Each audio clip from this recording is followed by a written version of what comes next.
We have breaking news. North Dakota Governor Doug Burgum is hosting his first campaign event after announcing a bid for the 2024 Republican presidential nomination.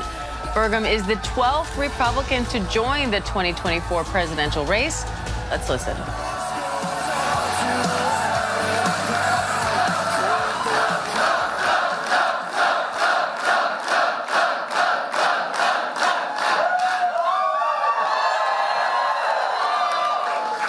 Wow, feels like ESPN Game Day in here. What do you think about that, huh? Well, thank you. Our hearts are full of gratitude for everyone who's made this moment possible, including all those that have gone before us. And all of you that are joining us here today, thank you.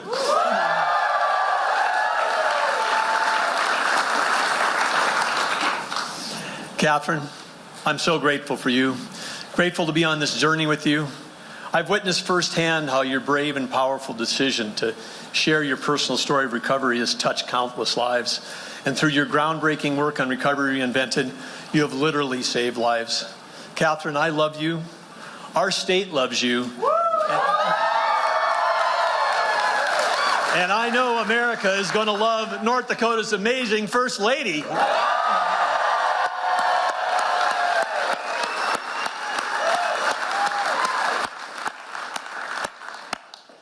Together, Catherine and I have so much gratitude for all the Burgum and Helga's family members. We get our siblings, our cousins, second cousins, third cousins, nieces, nephews, even Aunt Joan Tuma is here all the way from California, so we know we're going to get one vote in California. But all those close friends, all of you that are here today, looking back in the risers, and I think that 1/3 of my Arthur class of 16 is standing back there, high school. So thank you, Gwen, Dave, Kevin, everybody that's back there. But thanks to all of you that have encouraged us, you've supported us, and you've believed in us throughout our lives. This is definitely a family decision, and we're grateful. Today we've got a whole boatload of elected officials here, fellow statewide, state legislators, mayors, tribal chairs, and tribal leaders from our 5 sovereign nations with whom we share geography. All of you that are elected today, you're in the arena, and we're grateful for each of you for your service. Thank you.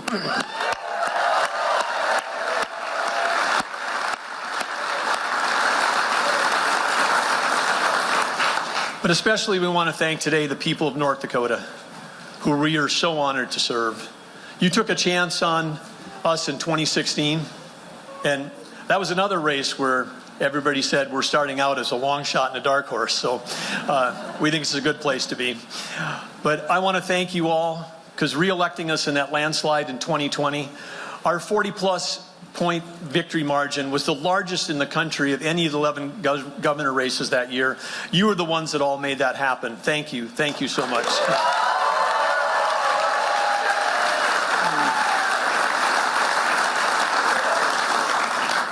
And again, thank you all for being here today that are watching here in the room and those in the overflow areas. But I want to thank you for being here. There's so many, we know, friends around the country that are watching online. Today is just the start of showing how much we can achieve when we all work together.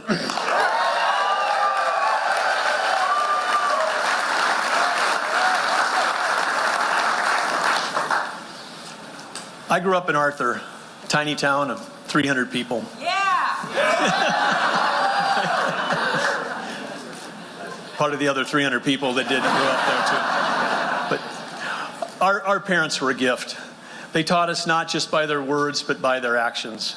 Dad, World War II Navy veteran, taught us the importance of service to country and the community. Mom, she taught us the importance of caring deeply, listening thoughtfully, respecting everyone. And from the earliest days, Dad and Mom, not sure why, but they supported my entrepreneurship, my risk-taking. Whether it was crazy ideas like launching a newspaper when I was 8 years old in elementary school, or wilderness canoe trips or hitchhiking to Alaska as a teenager. But it was a cold Saturday night in January, and we were ready to head out to play neighboring town Kindred when they pulled me off the bus to tell me that our dad was dying. I was a freshman in high school. That was tough. But North Dakota is the kind of place where your neighbors rally around you. It was also, interestingly, the birthplace of the Good Samaritan Society of America. At that time, we like to kind of brag that Arthur had a population of 400, not 300. We got to that big number because we proudly counted the over 100 residents in the Good Samaritan home. Good Sam in those days, they took everyone in, regardless of age or abilities. And so in a way, our whole town was about taking care of each other, about helping those in need, about neighbor helping neighbor. Every small town in America is like that, but Arthur especially. If somebody was in need, a neighbor was always there to help out. We see that across the entire state of North Dakota today. If a farmer has a serious health issue, all the neighbors rally to get the crops planted or harvested. And every spring in North Dakota, like this spring in ranch country, neighbors help neighbors with spring roundups and brandings.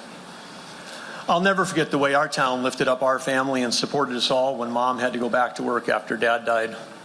Other dads like Joe Peltier and my Uncle Al Burgum, Lester Zimmerman, all made sure I was doing okay. Mom was driving to and from Fargo for work, and every night after basketball or football practice, when Mom was still working late in Fargo, I'd go to Helen Williams' house for a fabulous dinner, homemade rolls, and a wonderful chocolate milkshake. I'll always remember her generosity and kindness. And her daughter, Julie Barner, is here today. Julie, right over here.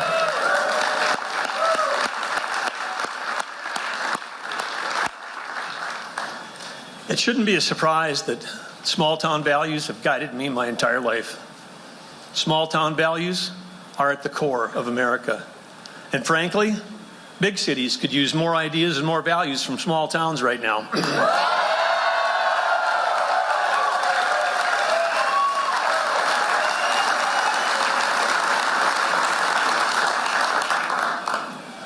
Along with cousins and friends, I worked every summer at our family's grain elevator, including some jobs like shoveling out rotten grain out of the pit. Those jobs should be featured on Discovery Channel's Dirty Jobs, actually.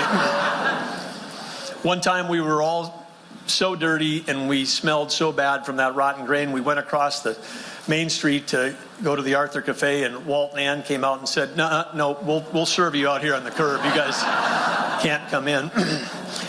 I worked on the farm for Jack Hoig, swathing grain every harvest, all through high school and all through college. And to help pay for college, I even worked as a chimney sweep. The minimum wage in North Dakota was $2.30, and I figured out that I could earn $40 an hour sweeping a chimney. I loved working outside, I loved climbing, and I got to wear a top hat and tails when it was 20 below. And of course, this is a time when there was an energy crisis going on. OPEC had quadrupled oil prices, and a lot of people were burning wood in their homes, so the threat of chimney fires is real.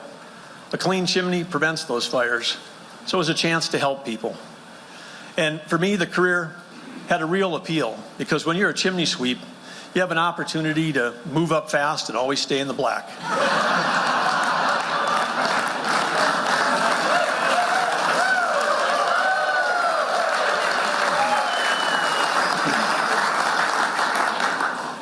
Thanks for laughing, not groaning, because for my kids, I had to have at least one dad joke in this presentation. But I believed then, and I still believe now, and I believe it deeply, that unlimited opportunity exists everywhere in America. I literally bet the farm to help turn a small startup into a billion-dollar company in North Dakota. People thought I was crazy. A software company in North Dakota? Well, we ignored those who said North Dakota was too small, too cold, and too distant to build a world-class software company. We did it anyway. We built Great Plains Software into a company that served 140,000 businesses in 132 countries. And we did it with team members from more than 220 small towns across North Dakota.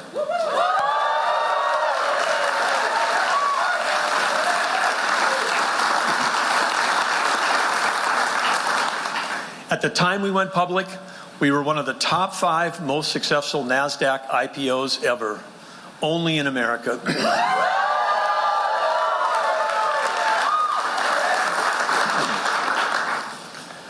4.5 years later, by the time we joined forces with Microsoft, we had just over 2,000 team members, 1,200 of them based right here in Fargo, 400 team members across the rest of North America, and 400 Great Plains team members based around the globe. It's a tribute to the commitment of our partners and our team members and our investment, and their absolute courage to take a stand against the conventional wisdom that said it just couldn't be done. Some people called us an amazing overnight success story. The truth is, we were an overnight success story 18 years in the making.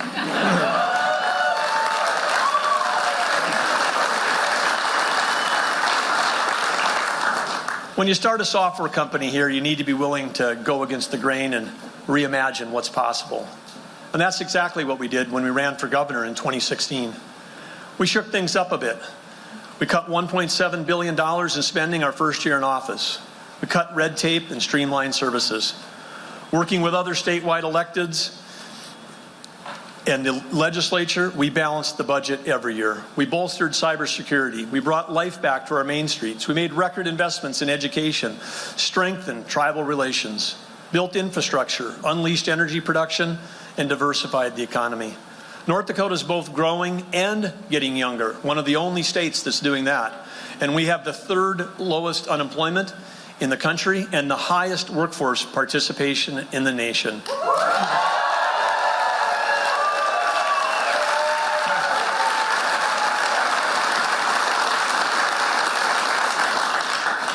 And again, working with the legislature this past year, we achieved historic pension reform, helped pass term limits, and enacted the biggest tax cut in state history.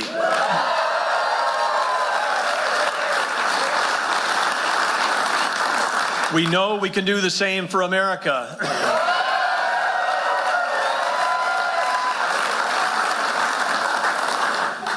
Right now, the world, our economy, are both changing rapidly. And how we respond will define our future. Technology is changing every job, every company, and every industry. And this change will become more rapid than ever before. We need new leadership for the changing economy. We need a leader who understands the real work that Americans do every day. Someone who's worked alongside our farmers, our ranchers, and our small business owners. Someone who's held jobs where you shower at the end of the day, not at the beginning. Someone who's got decades of success selling our technology overseas and knows the threats and the risks to our future from foreign state-sponsored competitors stealing and pirating our intellectual property. We need a leader who's experienced firsthand that we win as a country when our innovators and entrepreneurs can soar and when every single person can grow and thrive. To unlock the best of America, we need a leader who's clearly focused on three things: economy, energy, and national security.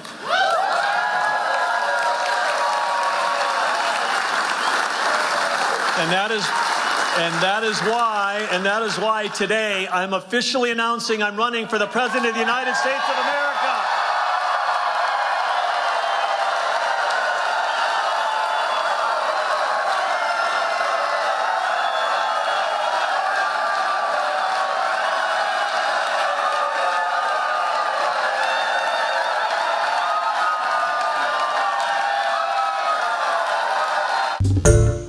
Hi everyone, George Stephanopoulos here. Thanks for checking out the ABC News YouTube channel. If you'd like to get more videos, show highlights, and watch live event coverage, click on the right over here to subscribe to our channel, and don't forget to download the ABC News app for breaking news alerts. Thanks for watching.